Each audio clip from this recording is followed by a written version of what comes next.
Good afternoon, everybody. Thank you so much for joining us today to talk all about your favorite social media channels.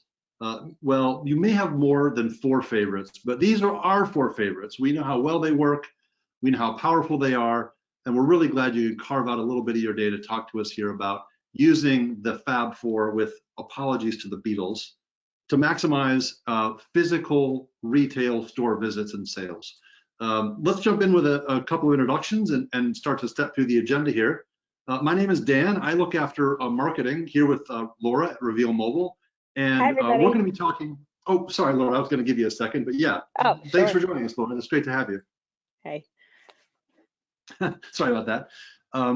We are two of the mighty marketing team here at Reveal Mobile, and we deal every day with brick and mortar retailers who are looking to get more people into more stores to buy more stuff. So we are super glad you were here, because we have a lot of really great strategies for talking through how to do that and how to leverage these social media platforms in ways that you might not be thinking about. And that's really the meat of today's webinar, is giving you insights that, frankly, you want to try, right? New experimentation, new testing, new learning, which is all what social is all about. So Laura, thanks for joining us. Any tidbits from your standpoint before we jump into the agenda here, Laura? No, I'm just excited to jump in and hopefully you guys learned something today. Awesome, awesome. Yeah, apologies for stepping over you there for a second, but That's I wanted to make sure. okay. I wanted to make sure I got all my preamble in here. So, Uh-huh. folks, you can see in the agenda we're going to be covering a lot of territory, and this doesn't mean that this is all there is to the equation, right? What you have on your mind is also important to us. So we're going to wrap up today's webinar with your questions, which are super important. Before we get to that, though, we're going to cover the four platforms: Facebook, Instagram, Snapchat, and TikTok, and what makes them all different. Of course, there's all kinds of things that make them similar, but they really have important nuances, which we're going to step through. We're also going to debunk a couple of myths for you and talk through who's actually on these platforms. You know, you might have an idea as to who's using Snapchat. Some of that may be true, but frankly, there's a lot of power in who's using each of these platforms, and they're not all a bunch of kids. We're also going to talk through the kinds of ads you should run on each platform to drive foot traffic specifically to your stores. So, you know, when you're setting up a campaign on these platforms, there's all kinds of choices. It gets messy, it gets blurry. We're going to clarify that for you and get really crisp and clear as to how to run an effective foot traffic campaign. Then we're going to give you some ideas into how to target your key audiences, folks you want to acquire, whether net new customers or how to even target customers you're already serving that you may not even be aware who could be buying more. So really interesting ways to think about winning new customers and keeping the customers you've got.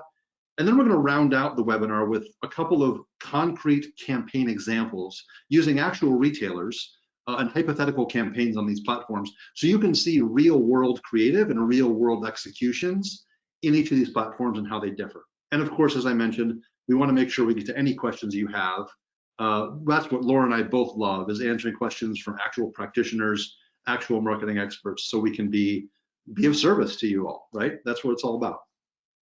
So anytime you have a question, just pop it into the questions box on the GoToWebinar console, and we'll get to those here in the next, say, 30, 35 minutes, something like that. We should have you out of here easily by the top of the hour. So with that, I want to get just a quick read of the room and ask this poll question. Where are you currently running your paid social ads? You can choose as many answers here on this poll as you'd like. Facebook, Instagram, TikTok, Snap, all of them. Feel free to just take a minute and let us know where you're currently running your paid social campaigns. And that'll help Laura and me, of course, get a feel for what's important to you and where you're thinking about using your media money to go spend, and where you expect to get results today and tomorrow. So Laura, what do you think is going to come out on top? Well, I hope everybody here is used to Facebook advertising, and then Instagram might be a second, because they run out of the same ad management platform. And then I do hope to see that there are some people that have started to use TikTok and Snapchats, but we'll see how it all, plays out. Yeah, for sure. looks like Yeah. everybody's just about had a chance to vote. We'll give it another few seconds in case there are any stragglers, and then I'll share the results. All right, I'm going to close the poll and share what we all said. Well, you were exactly right. Facebook came out on top, just as you suspected. Instagram is a close second since they're all on the same back end. And really, I'm surprised to see we have a full 20% of folks who are running TikToks. That's awesome. I don't think we've seen that before, have we? That number is definitely growing because we've done a couple of webinars where we talk about TikTok, and that number's been growing over time. That goes to show you that the adoption is not just with users, but also with advertisers. No doubt. Yeah, that is really encouraging to see. And then we sort of have this upstart in a distant fourth place, Snapchat. And in the course of today's webinar, we hope to show you some really cool ways to think about Snapchat and your physical retail presence. So we've got a great campaign example around that. So stay tuned. And then fully a quarter of everybody on today's webinar is thinking about or using other channels to run paid social campaigns. You know, if you're interested, please drop the channel into the questions box and just let us know what else you're running. And that'll give us, Laura and me both, a feel for where else we should be talking about, educating the market on how to use these different platforms. So let us know what else is out there in your mix. Okay, well with that, let's transition here to you, Laura, and have you walk us through kind of the core differences between these four platforms. Okay, great. That sounds good. So, as we can see from the poll, most people are very familiar with Facebook and Instagram. These ones have been around the longest, at least out of the four that we're focusing on today. But they each have their own unique positioning. So Facebook is words, photos, and videos, and the sharing is from one to many. So you post something out on your Facebook and it shows up on a lot of your friends' feeds. Similar to Instagram, it's photos and videos. And again, it's one to many because you post it out there and everybody follows you. Your sharing will come up on that. TikTok is mostly videos and sounds. We all know that, there's trends of dancing and lip syncing and all kinds of stuff like that on the photos of videos and sounds, again, one to many. And then Snapchat, even though there are areas in the discovery as well as in stories of one to many, it's really about one-to-one communication with Snapchat. I'm sorry, I have to close this thing. I have a little sound going off. I'm not sure if you can hear that, but I didn't want to distract. Nope, Okay. you're good. Okay, cool. And So that's the last platform. yeah. The last platform here, I just got a couple of inputs from folks on the webinar on other channels they're running aside from these four, Good. and it seems like Twitter is the one that comes out most often in these answers. So we're not talking about Twitter today, but clearly a lot of the insights Laura and I are going to share with you applies to Twitter as well. So I just want to lay that out there, even though we don't have any concrete examples for Twitter. Yeah, that's very true. That's interesting that people have said Twitter as well, because we've had, webinars along the same lines as these, and we haven't seen Twitter come up too much. So it's interesting that people are pivoting and advertising there as well. But like Dan said, the same of the things that we're going to talk about today can be applied to Twitter as well. So if that's where you're advertising and that's where your audience is, and you can reach them this way too. So back into these four, these are a couple of top level statistics about each one.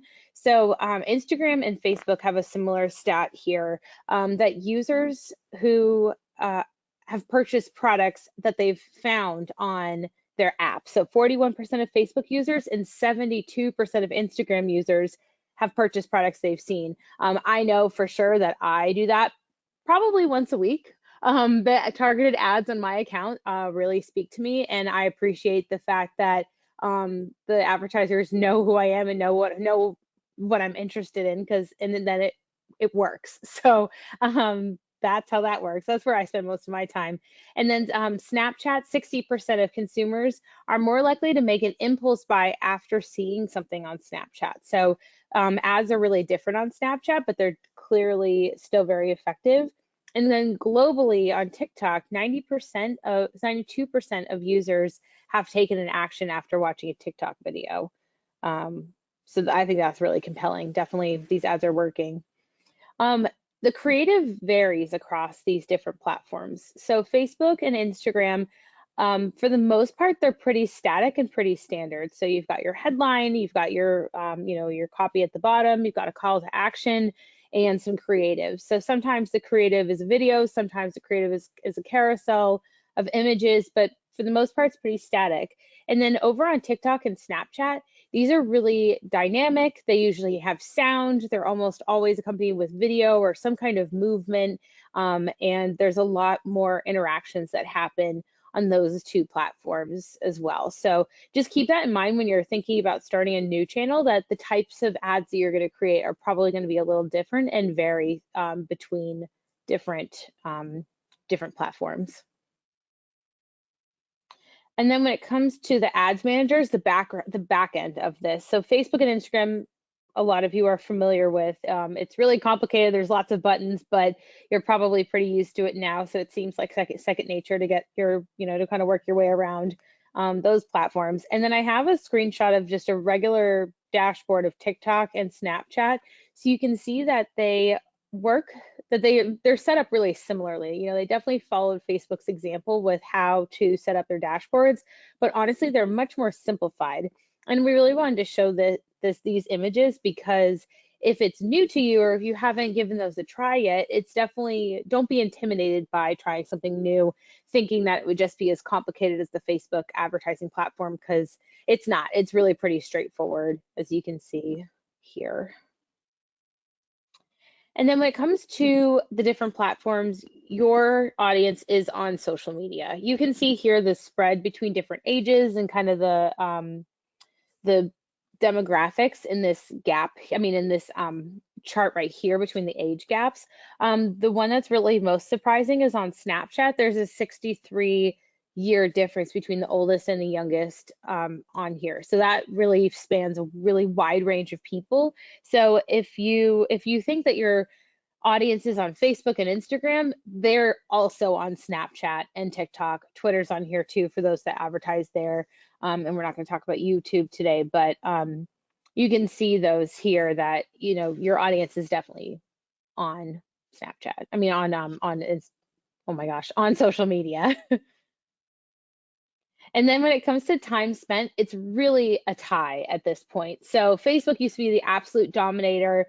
We spent all of our time there, but as these other platforms have come into their own, you can see over time the chart has really pretty much leveled out, and there's only a few minutes difference between that. So we spend roughly 30 minutes per day on each of these channels. We probably have at least 2 of them, maybe 3 downloaded on our phone, if not all 5. So it's worth diversifying if you're really only focused on one platform or another. You want to be everywhere that your audience is, and you can see they're really on all of them. So, yeah. Not gonna lie, like the TikTok number, 31 minutes on average per day. Interesting that this poll was taken in January of 2021, sort of still very early on or kind of midway through the pandemic as we know it. I bet it's oftentimes hours, hours of time spent on TikTok, I'm right? always surprised at how low these numbers are too. I feel like they should be higher. We believe eMarketer, right? The data doesn't lie. Nonetheless, I would imagine we all have those outlier days where we sit down just to catch up on our favorite TikTok trends or TikTok hashtags, and before we know it, it's like, wait, it's dark out. What happened? Yeah, absolutely. All right. So with that, we're going to pivot here to another poll question. This one is about your goals relative to paid social. So we know where you're running ads now. Let's talk about why you're doing that. When you're running your paid social ads, are you doing it to generally drive sales in store? Are you looking to generate buy online and pick up in store transactions? Or are you just looking to run promotions and promote deals and specials and sales? Or is there really some other reason? And this is a one only, right? This is not a multiple choice option here. So if there's one prevailing reason you're running paid social, choose that one. We realize there may be more than one, but choose the prevailing reason, and then we'll share the results. And I'm curious to know, given the fact that we're really talking about brick and mortar today and not online commerce, I'm curious to see what we have here in terms of overall deal promotion versus driving physical sales. All right, looks like everyone's had a chance to vote. Let's see where things fall out. Well, there you go. We have 43% of folks who are looking to drive in-store traffic and sales, which is great. A small percentage for buy online, pick up in store, or click and collect, as it's referred to sometimes. And then 30% nearly looking to promote deals, specials, sales, and then fully a quarter, or rather 20% of people are looking to do something else. Interestingly, tell us what that is. We just wanted to make sure there was a catch-all category. BOPIS, BOPIS stands for buy online, pick up in store. So that's where you're obviously, looking to drive transactions through somebody's app or through somebody's website, and then have them come to the physical location and put the purchase in their car and drive off. So tell us, if you have other reasons you're running paid social in that yellow bar, what are those reasons? We'd love to hear those as well. So let's see. With that, let me go ahead and close those results and give it back to you, Laura. All right. So our main focus today is going to be that first selection, which is driving in-store foot traffic. So let's talk about the different ad types and the best ones to use for each of these platforms when it comes to driving this kind of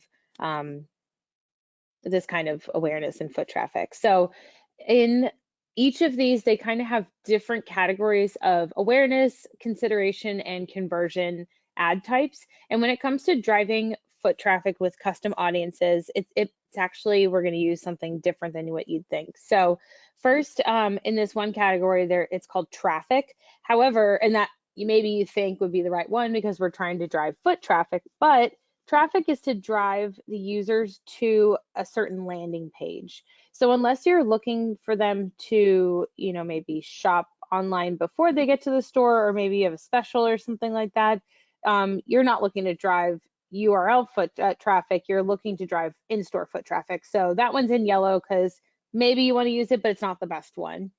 And the next one, which is the conversion category, conversions might sound like the right one you want to use, but I'm also putting that one in yellow because that is designed to drive users to a landing page to actually buy something and to buy at e-commerce. But since we're talking about driving in-store foot traffic, that's not the one that you want to use.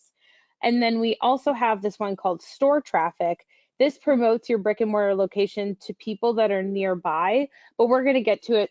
There might be a lot of wasted ad spend if you're just geo-targeting a radius around your location instead of using location-based audiences that we're going to get into. So that one sounds like the one that you want to use, but not the one that you want to use. Finally, we're actually going to use the one in the awareness category, and we're going to use reach.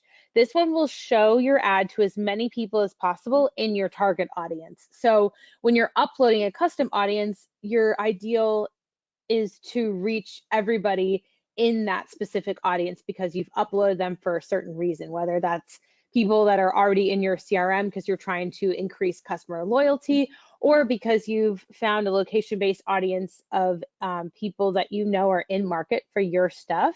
So you want to reach everybody in your audience. And then the call to actions that are available in this category are right there too. So you can use things like get directions to the store.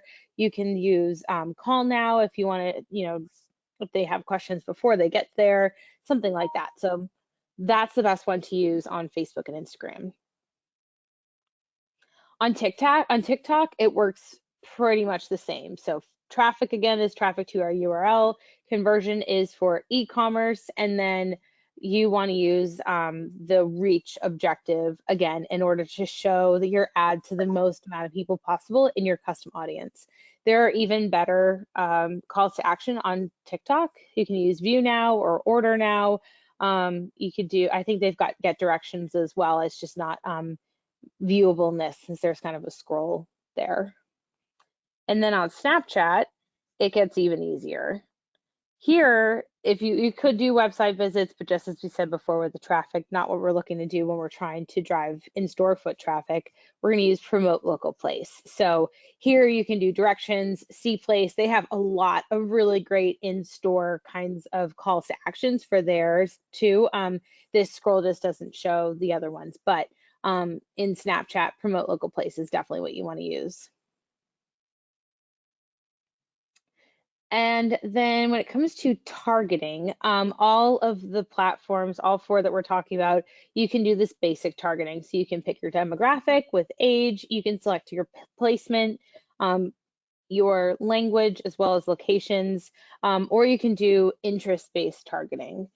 So I'm sure you're all very familiar with the different, niche audiences you can pick here, but they're not always the most targeted. So what we're going to talk about today is different kinds of location-based audiences that you can actually use geofencing marketing to build out an audience of people that are in market for your things based on where they have visited. So we're going to dive in the next slides. This is over to you, Dan. We're going to look at a couple of campaign examples. Yes, thank you, Laura. I appreciate the reminder.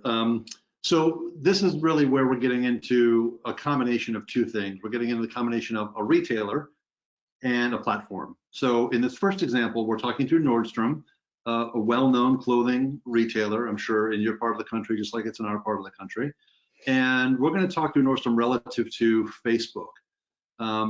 First thing we want to do, though, before we even think about our campaign on Facebook, is understand Nordstrom's problem and what they're trying to solve for relative to their marketing spend. So looking at some location-based analytics for the Nordstrom brand, we can see a couple really interesting things. First and foremost, we can see that foot traffic is down 7% compared to the previous 4-week period. So on an ongoing basis, we have a really nice pulse on foot traffic to Nordstrom, or frankly, foot traffic to any retail location. Nordstrom's our example here, so we're picking on them. We can also see that a fairly large portion of their customer base has to drive more than 5 miles to get to the store. So not an inconsequential car trip, right? 5 miles isn't super long, but it's not around the corner either. So we know that they have an issue around acquiring customers who are, in the neighborhood. So, dropping a pin on a Nordstrom and drawing a radius around it is not sufficient here, as Laura was talking about earlier. And then you can also see that they're having a hard time getting customers to come back. So that bottom left chart says that only 23% of Nordstrom customers are shopping more than once. So what they want to do, of course, is they want to keep those customers who are shopping at Nordstrom and not have them just show up once and then never return. So it's really time for Nordstrom to think innovatively, to think about how can we acquire new customers and how can we keep the customers we have coming back. So here's an idea around Nordstrom targeting in-market audiences for what they have to sell, right? And if you have not been to in the rare likelihood that you've not been to a Nordstrom, it is a mid to high-end clothing retailer with great, obviously with great massive selection, men, women, children, all of the above. So it's sort of in the same category as some of the brands you can see here on your screen. So here's what we're talking about today. We're talking about Nordstrom keeping customers they have. So they're going to do that. They're going to draw geofence around their own locations. And by virtue of drawing a geofence around their stores, they can now see, by virtue of location data, all the devices, all the people who are carrying those mobile devices that are showing up in their store. We did this as just as sort of an experiment to see how many audience members we could acquire by virtue of opted-in location services on their phones. And looking back at all Nordstroms across, I think, a 30-day period, we saw 1.48 million people visiting the Nordstrom chain nationwide. And we actually pulled those devices out of a geofencing marketing platform. So now we have 1.48 million people we could market to. And we pushed that list into Facebook. So we built a custom audience in Facebook. I'll show you how to do that here in a moment. And we said, okay, Facebook, give me everybody who has an account that matches these mobile ad IDs. And Facebook said, here's 74% of your list that has an active account on Facebook. Go market to them. So 74% of 1.5 million is what, roughly 1.1, 1.2 million. And so we now have a really targeted in-market audience of people who we know have been to Nordstrom in the past. And we're going to message to them and say, hey, come on back to Nordstrom. Last time you were here, we have new specials. Things are different. Things are better. We want your business to return. So that's a specific campaign that we can drive straight to Nordstrom customers. But that's not enough. We also know that Nordstrom is losing market share because their foot traffic is down, period for the 4-week period compared to the preceding 4 weeks. So now we're going to geo-conquest. Now we're actually going to steal market share from Neiman Marcus and Taylor, Anthropologie. We know all of these brands are aligned from a price point and from a lifestyle standpoint with Nordstrom. So we're going to geofence those stores. We're going to geofence Neiman Marcus, we're going to geofence Ann Taylor, and we're going to geofence Anthropologie. And we know that everybody who comes up in that audience has been to those stores, and we're going to send a different message to them. We're going to say, hey, you love high-end, well-made products. Come check out our amazing inventory at Nordstrom. And obviously, I'm not a copywriter, but you get the idea, right?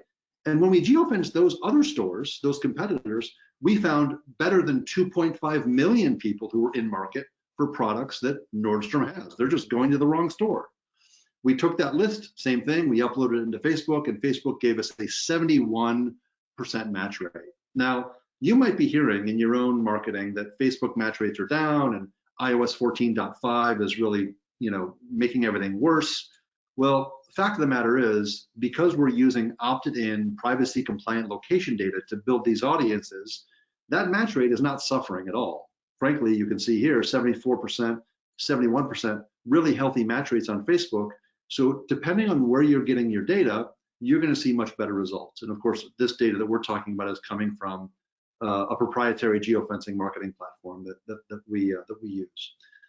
So here's what we do with those audiences. Step one, we take our CSV file of mobile ad IDs and we build an audience in Facebook. Step two, we want to run ads on the Facebook platform using manual placements. Why manual? Because actually we only want to run our ads on Instagram. So we're using the Facebook backend, but we're running these ads on Instagram because we know, frankly, Nordstrom shoppers, that's largely the demographic, that's largely where they hang out.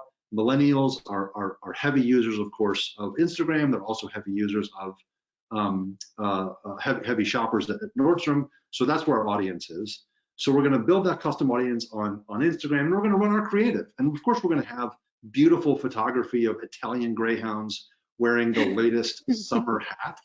Because, right, I mean, right, don't you want to dress your dog up in Nordstrom apparel? I do.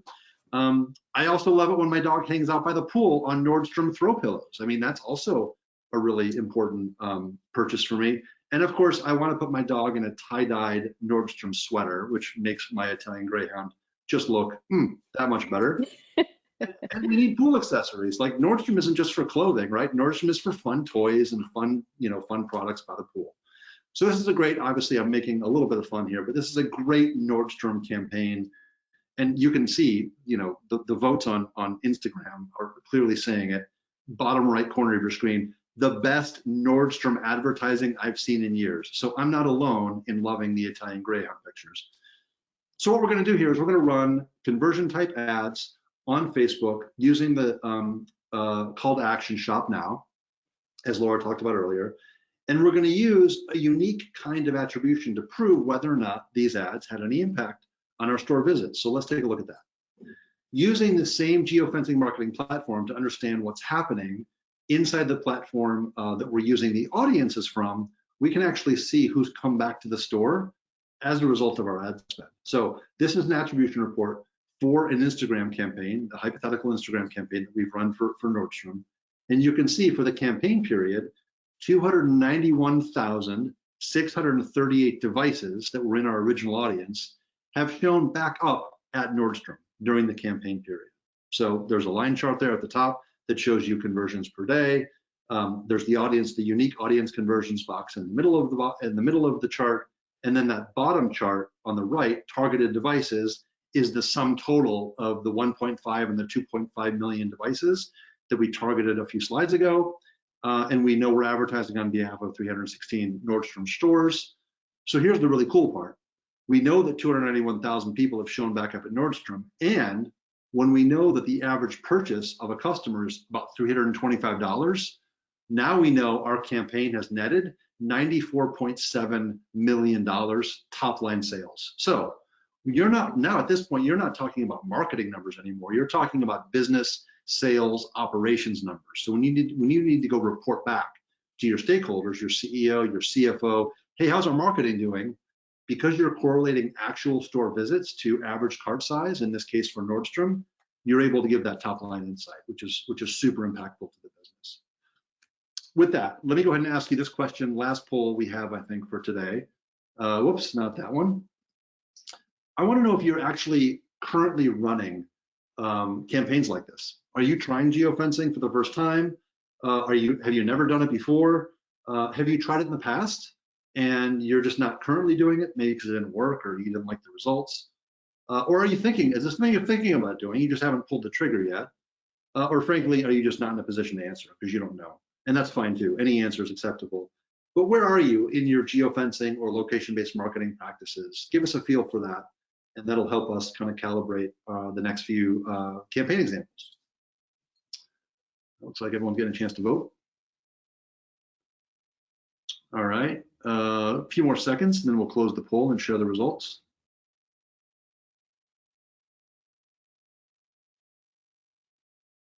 All right, here we go.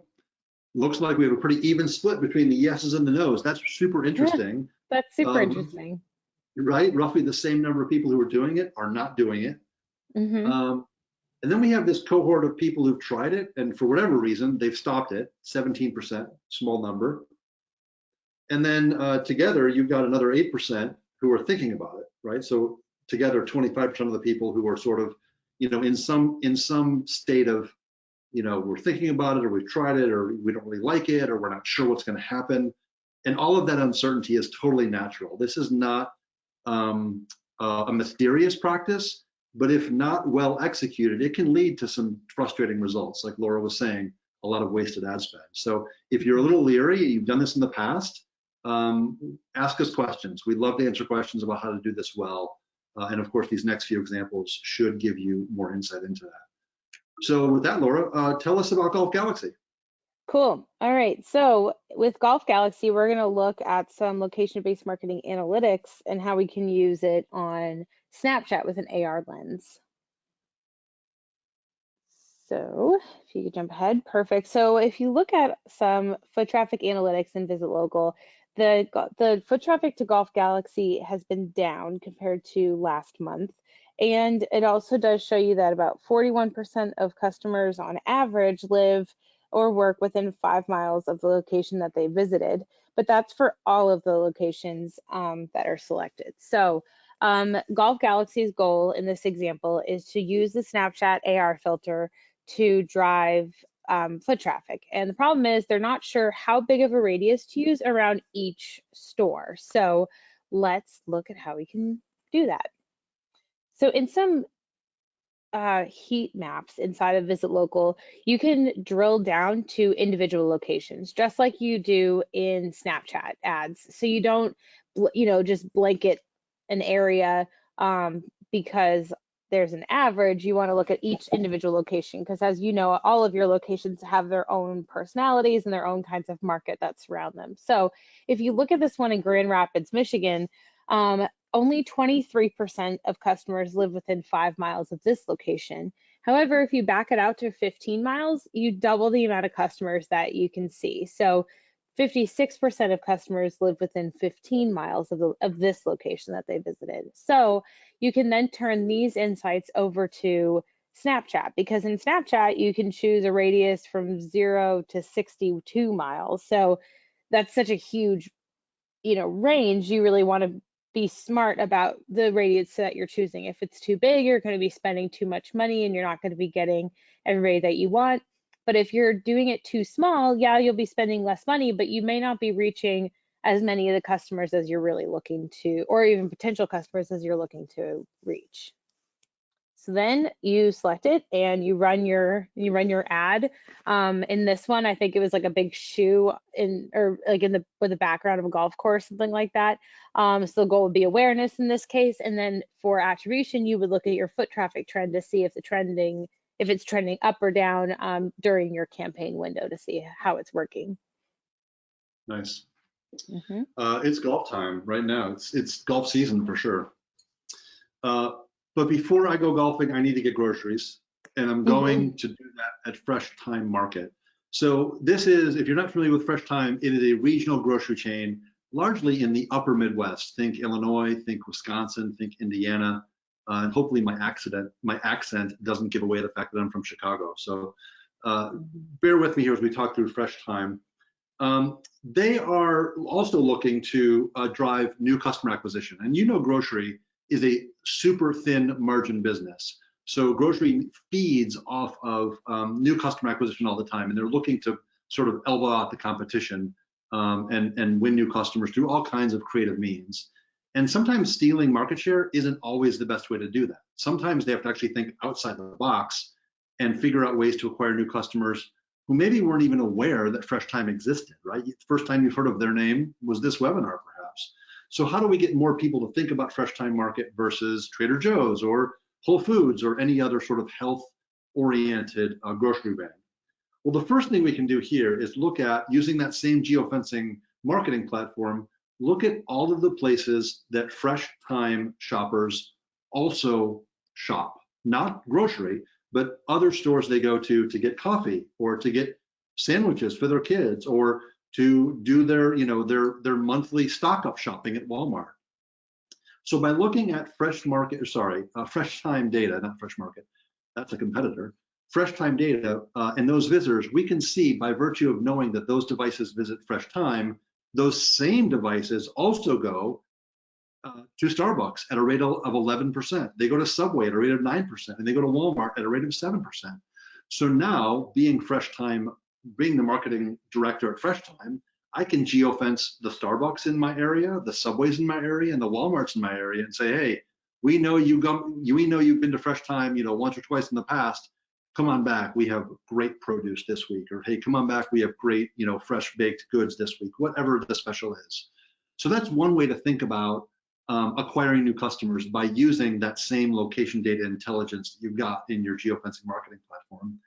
The other thing that Fresh Time could do very creatively is think outside the box in terms of geofencing brands where they know health-minded consumers also go. So Fresh Time basically positions themselves as, a pillar of the health-conscious consumer economy. All their products are well sourced. Many products are local, many are organic. So this is the kind of shopper that goes to Fresh Time. Where else do they go? Well, they also go to Tropical Smoothie Cafe, and they also work out at Export Fitness, and they also go to the vitamin store, and they also go to yoga, the Yoga 6 studio. So naturally, these are people who are in market most likely for Fresh Time's products. So what do? We run a really great TikTok ad showing the interior of our store because you've never been here before. So now you know what it looks like. And we use the campaign type reach because we want to reach as many consumers as are likely to visit. The call to action on TikTok is get directions because I've never been to your store before, right? I need to know how to get there. And then we're going to use that same attribution report that we used for Nordstrom to understand what kind of lift we got from our campaign. And while we don't have results for you here on TikTok because we didn't actually run this campaign, these are the ingredients you would want to have for your own Fresh Time campaign. And then you can prove to the business exactly what happened. So with all that to say, if you're curious about location to your stores, we built you a tool for that. This is a free tool. We don't ask for email addresses. We don't ask for phone numbers. We don't even want to know your first name. You can use this as many times as you want, anonymously forever. Type in your store name into the search box, just like you would for Google, and your chain, if it's large enough, should come up as an autofill, and you'll get foot traffic volume. You'll get daily trends. You'll get the distance that your consumers have to travel to get to your store. You'll see how many people are coming back a second time. You'll also get to see where else your shoppers are going. Are they shopping at the competition? Which competitors are they shopping at? Now, importantly, if your chain is not in this database, there's thousands of stores in this database. If you go to that URL, you can try it. If your store does not come up, hit that little blue link at the bottom of the screen. It says here, don't see the location you're looking for? Get a custom foot traffic report, and that will take you to a landing page that will allow you to request any location in the US at any retail location, so you can understand your own foot traffic trends for your store, big or small. So with all that, make a note of the URL at the top of your screen, visit.nordstrom.com. revealmobile.com/free, and use it until the cows come home. That's a good Midwestern expression. Yes, it is. We're happy to let you, use that anonymously indefinitely. So with all that, let's see if there are any questions in the queue and see what we can answer for folks today. And I will bring that screen back up in case you have questions about that URL. First question in the queue, and by all means, anything on your mind, this is when we invite any kinds of questions around marketing channels, around data usage, around privacy, around performance, around results, you name it, we're here to answer it. So ask away.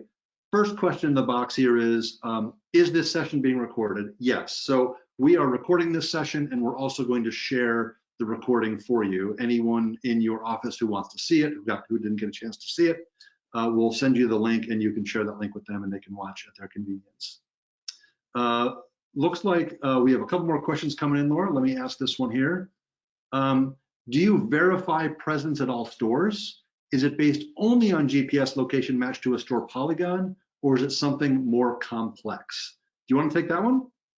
Sure. So we talk about this in our geofencing marketing demo too, that I'd encourage you to sign up for.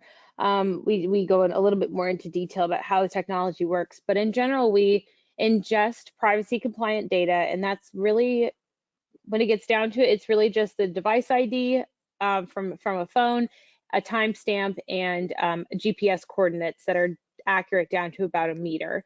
So, and then so we have that, but those latitude and longitude coordinates don't mean anything unless we've placed them inside of a business. So we have a huge and proprietary database of point of interest polygons, and those are actual polygons around the footprint of a building as opposed to just a big radius around a location. So we match the latitude longitude coordinates with the polygon, and that's how we determine if someone's been inside the store or not. So and then we've cleaned up and we've deduplicated all of the data, and then that's what's available in the geofencing marketing platform that we were showing.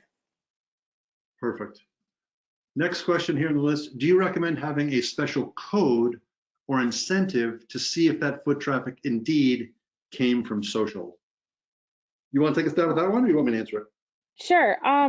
So, well, you can do that if you kind of want, if you're doing any kind of maybe special that comes from a certain kind of certain channel that you're running, but you really don't need it, because as long as you can set up different attribution reports for the different audiences that you run, or the ones or different channels that you run.